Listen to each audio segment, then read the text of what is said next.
Leandro Carnal, na Rádio Bandeirantes. Careca de saber. Professor Carnal, bom carnaval. Bom carnaval, está maravilhoso, um dos melhores carnavais que eu já passei.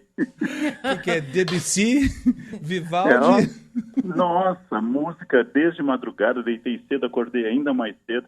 Estou aqui escrevendo, analisando um romance que eu acabei de ler de um japonês, Silêncio, que serviu para o filme do Martin Scorsese. É uma maravilha, nossa, é um carnaval produtivo, maravilhoso.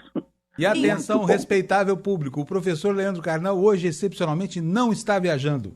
Nenhum bloquinho, professor? Nada? Zero bloquinho? Nenhum bloquinho. Né? Desde que eu deixei de fazer Lego, os blocos não são mais o meu campo. O professor Carnal é dos meus também. Eu adoro carnaval, eu aqui, ele lá. Professor, mas a gente não falou ainda sobre essa investida do Trump contra a imprensa. Eu acho da maior gravidade, não é porque eu sou jornalista, é porque eu vejo com preocupação que esse tipo de campanha acaba criando congêneres ao redor do planeta. E nós temos aqui no Brasil uma certa, digamos, uma certa suscetibilidade para esse tipo de tema. O que o senhor acha disso? Bem, você está tocando em pontos fundamentais.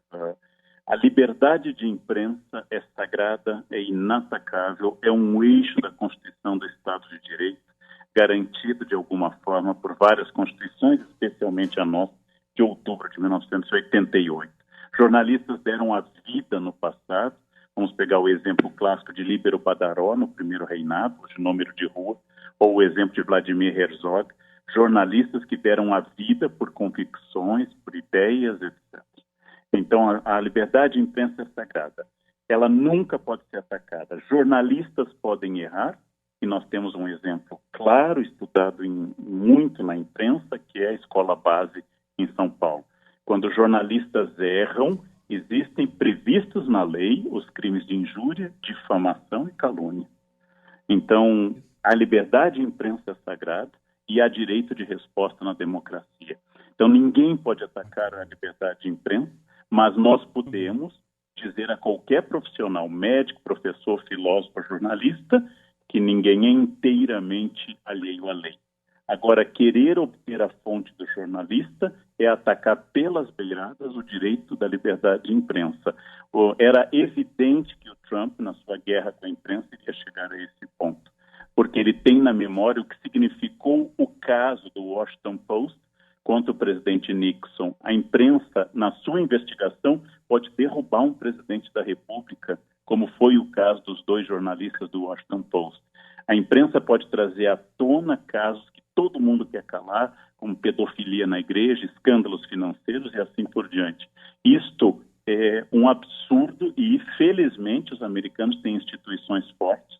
E se o Trump quiser bater de frente com essas instituições, ele vai descobrir que, ao contrário do seu poder na Trump Tower, que ele mandava demitir e a pessoa estava demitida, na presidência, ele não é o rei Trump primeiro, mas ele é um presidente eleito pelo voto democrático, dentro dos limites, você citou há pouco, duas das coisas mais fundamentais da chamada Bill of Rights americana, que foram emendas à Constituição de 1787, e que as colônias só aderiram, as ex-colônias, à Constituição quando encontraram essas emendas que garantissem a defesa do indivíduo contra o Estado. E a imprensa tem um papel fundamental nesse campo. Professor, e ela é essencial nesse campo. Né? Olha, tem um homem, eu sei que o senhor conhece o trabalho dele, por isso eu vou falar dele aqui. Eu não gosto muito de fazer citações acadêmicas, mas tem um dos filósofos, um dos pensadores contemporâneos mais vibrantes, chama Jürgen Habermas. Sim. Os nossos ouvintes deveriam conhecer. Ele é muito complicado de ler, muito denso, o texto dele é difícil, é um texto inteiramente acadêmico, mas ele contrariou os marxistas, porque o Marx inventou um método de análise, viu, Thaís, da realidade, que é muito usado, principalmente na Universidade Brasileira, porque ele é muito simples. O que ele fala? Ele fala que, basicamente, tudo decorre da economia. A economia é a que determina tudo. As relações de trabalho, a religião, a cultura. Não é isso, professor? Sim. O Habermas não é apenas difícil de ler, mas como ele é um alemão com lábio leporino, também é difícil de ouvir. De ouvir também, né? Mas o que eu queria dizer é o seguinte, que o Habermas estabeleceu uma coisa que eu acho fundamental para que as pessoas entendam, que é o fato de que a imprensa já antes da Revolução Francesa, teve um papel muito importante na construção do ambiente político e cultural que desagou na Revolução Francesa, inclusive no segmento do próprio iluminismo, né? Mudou completamente a história da humanidade. E o Trump, por exemplo, não tem nenhuma noção disso, né, professor? Ele não tem ideia do que é. Ele acha que a atividade de imprensa é o jornalista que está ali na Casa Branca pegando o pé dele, não é isso? Eu acho que não é errado que o jornalista pegue no pé do presidente, mas a resposta do presidente deveria ser: o que o jornalista está dizendo é falso ou é verdadeiro? Desde o início, quando o assessor de imprensa da Casa Branca disse que a posse do Trump foi uma das mais concorridas da história, os jornalistas mostraram as fotos da posse do Obama e da posse do Trump, um dado empírico básico. E o Trump começou a dizer: é perseguição da imprensa. Claro que as fotos podem ser deformadas, o stalinismo foi famoso por isso, mas basta olhar e comparar. Para o que o Trump quer, impor uma vontade ignorando uma estrutura dos Estados Unidos, este é um rumo absolutamente kamikaze.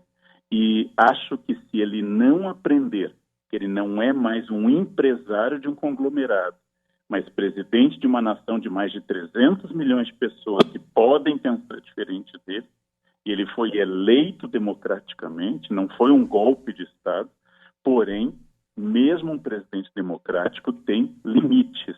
Eu acho que é muito perigoso que ele não aprenda os limites do poder. Professor, agora não olhando do ponto de vista institucional, mas mais político, essa atitude do presidente Donald Trump pode levar parte da opinião pública norte-americana a se voltar contra a imprensa? É difícil, porque eu acho que existe um público leitor do New York Times, um público cosmopolita que lê os suplementos literários do New York Times, ou que lê as grandes revistas. Esse público vai ficar contra todo cerceamento à liberdade de imprensa. Mas existe aquele público que não lê jornais. Existe aquele redneck, o caipira clássico, que também é eleitor do Trump. Ele não foi eleito só por redneck, mas também, e que acha que tudo que está nos jornais é falso, mas acaba acreditando em bobagens de internet, em boatos ouvidos no seu grupo, né? É óbvio que há falsidade em qualquer publicação. Uma das coisas boas do pluralismo jornalístico é que um organismo pode ter uma posição ideológica distinta do outro e pode até representar um interesse econômico específico, mas no pluralismo jornalístico, como acontece historicamente, um se contrapõe ao outro e você perde a versão única, aquela que domina em ditaduras, como em Cuba ou na Coreia do Norte, ou em ditaduras de direita, como foi o Chile e o Brasil entre 64 e 85. Então, quando você tem mais de uma versão, você pelo menos pode contrapor. Eu não estou defendendo a imprensa como anjos sem interesses, mas como possibilidade de contrapor a verdade que é filha da contradição. Segundo os juristas, sem contraditório no tribunal de júri e no processo, não existe justiça. O contraditório é fundamental. Que um jornal publique isso, que o outro diga aquilo, que o jornal que é contrário ao MST diga que o MST invadiu, e que outro jornal favorável diga que o MST ocupou dignamente a terra desocupada, e que o leitor possa comparar essas coisas. Não tratar o eleitor como um imbecil que recebe o jornal como se fosse verdade ou dogma de fé. Que a gente trate ao eleitor e ao leitor como cidadãos adultos e maduros que estão crescendo e aprendendo a ler. E a lei dá espaço para que eu possa responder a essas coisas se eu me sentir atacado. Não existe censura prévia. Então nós vamos voltar àquela era que os jornais tinham que publicar sonetos de Camões ou receitas de bolo, ao invés das notícias censuradas pelo censor dentro dos jornais, ou no Estado Novo, 37-45, ou na ditadura militar, 64-85. Professor Leandro Carnal, Fábio Panunzio, antes da gente terminar nosso bate-papo com o professor Carnal, Fábio, queria colocar um ouvinte aqui na nossa conversa, que mandou um áudio para o WhatsApp 999048756, mostrando um outro lado para ele dessa história. A gente vai apimentar a conversa, então. Eu até concordo que tem que ter liberdade de imprensa. Agora, ela ser inatingível é um pouco perigoso isso. Porque, veja bem, às vezes existe muita informação que não é real partindo do lado da imprensa. Solta e a coisa não é real. Ah, foi a fonte que soltou. Quem é a fonte? Quem foi a responsável por aquela informação? Quem averigou ela antes de ir? Entendeu? Então, isso tem coisa que tem que ser avaliada mesmo. É isso aí, o nosso ouvinte falando conosco. O ouvinte tem razão. O ouvinte tem razão. O jornalista tem que ser parte de um processo legal. Mas vamos lembrar que a lei estabelece que, mesmo protegendo a fonte, o jornalista que a usou é o responsável jurídico e o seu jornal, ou sua rádio, ou sua televisão. Nós temos mecanismos democráticos para eu pedir a um juiz legalmente para que o jornalista se retrate se ele não pode comprovar.